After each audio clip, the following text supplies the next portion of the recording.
බඳුරෑ පිපුණු මලත් මං වගේමලු මං වගේම කෝල් හාමිගේ ගයනවලු මම පාඩම් වැඩ හොඳින් කරන හොඳ ළමයෙක්ලු මම පාඩම් වැඩ හොඳින් කරන හොඳ ළමයෙක්ලු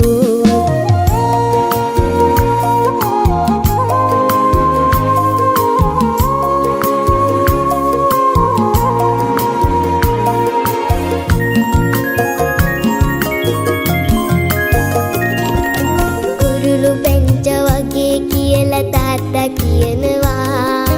ජංගමල්ලක් තමයි කියලා අම්මා කියනවා කුරුළු පැංච වගේ කියලා තාත්තා කියනවා ජංගමල්ලක් තමයි කියලා අම්මා කියනවා